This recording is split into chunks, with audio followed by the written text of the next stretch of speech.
Les turbulences sont causées par des altérations soudaines des courants d'air et il n'y a aucune raison de s'inquiéter. Mais si ce que je te dis ne suffit pas à te rassurer, essaie cette visualisation mentale suggérée par un pilote. Mets un morceau de serviette dans un pot de gelée. La serviette représente l'avion et il est entouré de gelée. Ah non, pardon, il est entouré de pression atmosphérique. Si tu secoues la gelée, la serviette ne va pas tomber, elle se met à bouger. Dès que l'avion atteint son altitude de croisière, on dirait que le bruit du moteur disparaît complètement. Pas d'inquiétude, le moteur fonctionne encore parfaitement.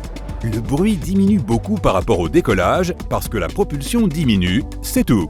L'air se raréfie et l'avion a besoin de moins de puissance pour rester en altitude. Si les pilotes maintenaient la même puissance qu'au décollage, l'avion dépasserait le mur du son. Et cela ne fait pas partie du plan. Ce petit trou à l'arrière des gouvernes des avions fait partie du bloc d'alimentation auxiliaire. Il sert à produire l'énergie nécessaire à l'avion, à ses lumières, à ses contrôles de navigation, au chauffage et à l'air conditionné.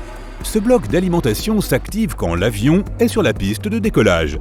Ce n'est pas la source principale d'énergie dans les avions. Une fois que les moteurs sont allumés, le bloc d'alimentation se désactive. Il s'active ensuite au moment de l'atterrissage.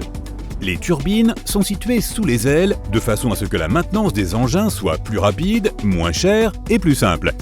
Avant, elles étaient placées sur les gouvernes, mais cela demandait des équipements plus chers et beaucoup plus de temps pour les réparations. Quand on a commencé à placer les turbines sous les ailes, les prix des billets ont commencé à diminuer. Sur la plupart des avions, si tu es assis devant les sorties de sécurité, tu dois soulever le cache-hublot au lieu de le baisser, contrairement à tous les autres cache-hublots des autres rangées. C'est une question de sécurité. La sortie de sécurité sur l'aile est faite pour faire sortir les passagers le plus rapidement possible en cas d'urgence. Sur les avions, certaines portes restent attachées aux charnières et à la carlingue, alors que d'autres se détachent totalement. Mais la poignée d'urgence se situe au-dessus du hublot. Cette poignée est indispensable pour ouvrir la porte. Il y a une autre poignée à l'extérieur de l'avion. Les secours l'utilisent pour ouvrir la porte de leur côté. À cause de cette poignée, il n'y a pas la place pour que le cache-hublot se rétracte au-dessus de la fenêtre. Mais il y a suffisamment de place pour le cache-hublot en dessous de la fenêtre. Tout est clair maintenant. Tu peux soulever l'accoudoir de droite quand tu es assis côté couloir. Le verrouillage se trouve sous l'accoudoir. Ce n'est pas un bouton, mais un petit levier situé vers le dossier du siège. Tu peux lever l'accoudoir pour que les autres passagers s'assoient à leur place. Pareil pour l'accoudoir de gauche quand tu es côté fenêtre. Tu peux le soulever et t'appuyer contre la paroi. N'oublie pas de remettre les accoudoirs dans leur position d'origine pendant le décollage et l'atterrissage. Les avions emploient en général une petite mais puissante remorque à terre dans l'aéroport pour sortir en marche arrière de leurs emplacements de stationnement. Mais ça ne signifie pas qu'ils ne peuvent pas aller en marche arrière sans assistance.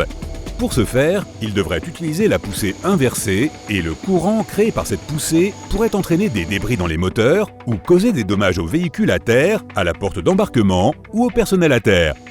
De plus, cette manœuvre serait très énergivore et bruyante. Les pilotes d'avion n'ont pas de rétroviseur comme les chauffeurs et ils ne voient pas ce qui se passe à l'arrière. Tu sais maintenant pourquoi cette procédure risquée est interdite dans les aéroports. Les ailes des avions sont lisses afin que l'air circule facilement autour de leur surface et pour réduire la résistance en vol. Mais ces crochets jaunes convexes là, est-ce qu'ils ne réduisent pas l'aérodynamisme? Ils sont pourtant nécessaires en cas d'urgence. Imagine que ton avion doive effectuer un amérissage d'urgence en pleine mer. L'avion glisse sur la surface de l'eau, les bateaux de secours arrivent pour évacuer les passagers.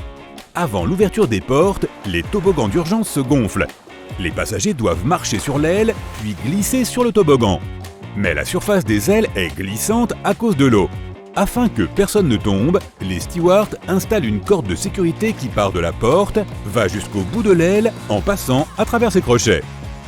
Pendant l'évacuation, les passagers se tiennent à cette corde comme si c'était une main courante d'escalier. Ils peuvent aussi attacher les bateaux de sauvetage à l'aile avec une corde à travers ses crochets afin que l'eau n'emporte pas les passagers loin de l'avion.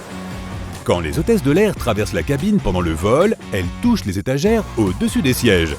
Non, elles ne sont pas en train de vérifier que les compartiments à bagages sont bien fermés. Il y a des poignées cachées en dessous de ces compartiments. Les hôtesses s'y tiennent pour ne pas tomber. C'est assez pratique car elles peuvent ainsi éviter de toucher les dossiers des sièges en dérangeant les passagers pendant qu'elles se déplacent le long de la cabine. Tu as déjà remarqué que parfois la lumière de l'avion clignote avant le décollage? Pas d'inquiétude, c'est que le pilote a déconnecté l'avion du système énergétique de l'aéroport et il est passé au système de bord. Cette transition rapide peut causer les clignotements. Les passagers montent toujours dans l'avion par la gauche. C'est parce que le commandant est assis de ce côté de la cabine et c'est plus simple pour lui de s'aligner correctement à la passerelle aéroportuaire en ayant la porte de sortie à sa gauche. De plus, le ravitaillement et l'embarquement des bagages se font par la droite. Si les passagers montent du côté gauche, le personnel peut continuer à travailler tranquillement.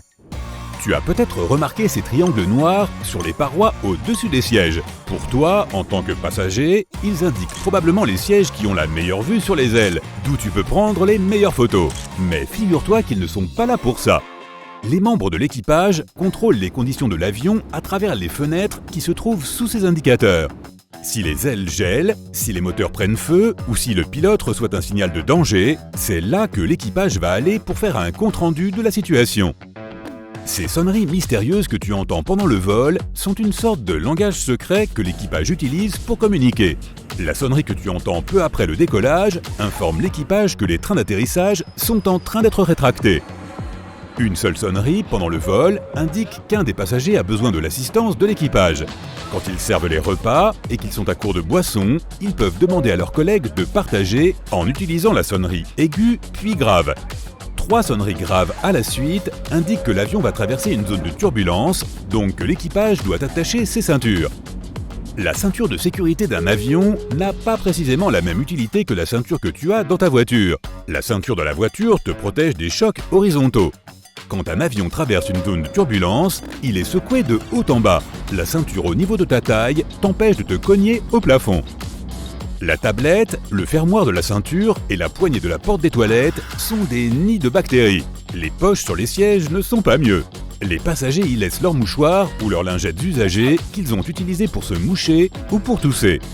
Ce sont aussi des récipients pour d'autres types de déchets. Même si ces déchets sont jetés, les bactéries restent dans leur nid douillet, la poche du siège. Le passager suivant devient leur nouvelle cible. L'extrême chaleur est l'une des conditions météo susceptibles d'empêcher un avion de voler. L'avion vole en générant de la portance avec ses ailes. L'air sous les ailes soulève l'appareil.